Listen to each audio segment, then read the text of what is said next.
Hello and welcome. This is my first time recording one of these videos, and I'm doing the voiceovers over the actual footage of me painting, playing. And right now we're gonna start working on the Grells from the Wrath of Shardalon box. I decided to go with the gray color for their tentacles, and you can see I'm using a pretty thin down paint. The thing I found out is that yes, it keeps all the details. Unfortunately, when you look at YouTube tutorials and find out you're supposed to thin your paints, those people actually use very good paints. And unfortunately, the more you thin your paint, the less pigment is in the paint. So it really depends on the paint you're using.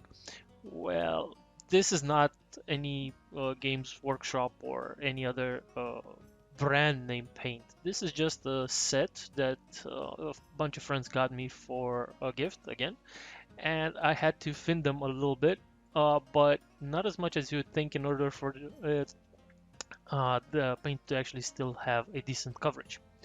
You see, I already skipped over the painting their brain looking thingies with a pink color, which I got by mixing a bunch of red and white, basically. You will not see me mixing my paints right now. Let me know if you think that is something you might want to see. Um, the beaks, I decided to go with like an orange color and go for a bit more red towards the end of the beak. You will see me adding that later on in the video. And I think it's a decent color looking. So far I'm happy with how these came out. Can't quite see it yet. It will be coming down the line. Bear in mind that this is like the base coat and any mistake I will probably fix later on.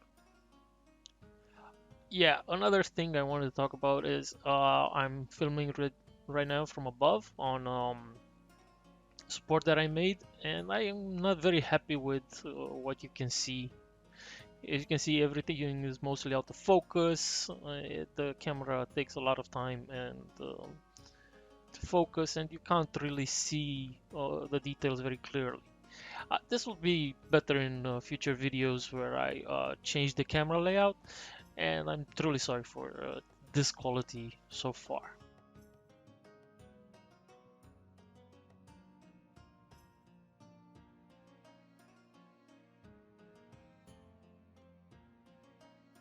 Finally, you see me using some of the washes from Games Workshop. This is one of my better colors. I'm using Agrax Earthshade to paint the shadows over the tentacles to give them depth and the grimy look. These are burrowing creatures. They should be dirty. And also to fill in any crevices. Well, the tentacles you cannot truly see the effect that this does. Uh, in a few moments, we will go where I cover the brain, and it will look much more vividly, and you'll see the difference that shading makes.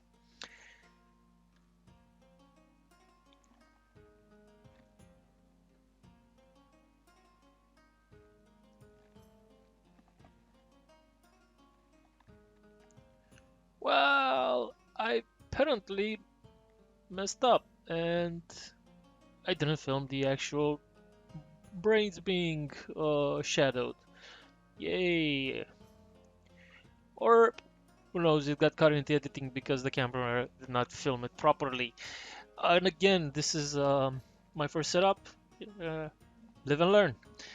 Now, I decided to do the bases. I don't want to paint my bases. Apparently, it's very hard to do, and I haven't really gotten the hang of dry brushing yet. So I decided to go for a natural look and just plaster the bases with PVA and just add dirt on top, and it made for a decent color scheme. It looked a little realistically. Let's go with that.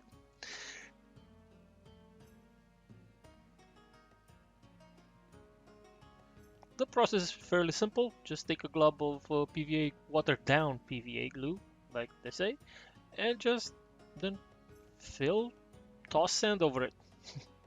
This is sand you can find anywhere. Literally picked it off the street.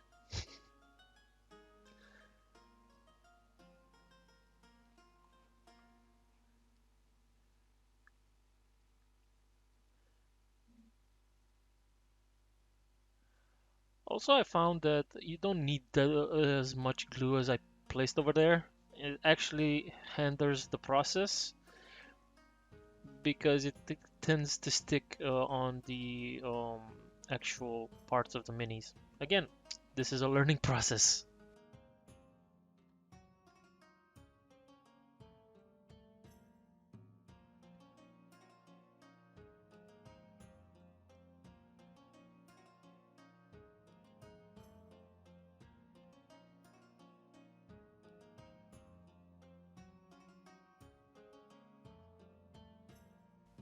Yeah, I tend to do that a lot.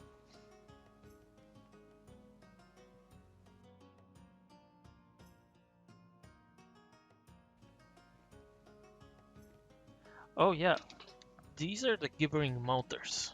Yeah, they should be three, but they're not because I'm a special kind of person who decided to forget one of those when I primed them.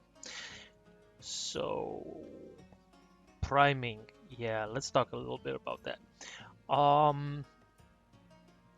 I primed all the Wrath of Ashardalon figurines a while back. I didn't film that process, and it's simple. You can find you can find lots of tutorials on how to do that, and basically I just followed that one. I just print them black and tried the zenithal highlight. Unfortunately, I don't see a lot of difference when the paint is applied between the light and dark um, portions of the primer. I will continue to do it, and hopefully in the future I will actually see any differences between them. Now let's look at the finished product, and hopefully you have enjoyed this video. If you like them, check out the next one.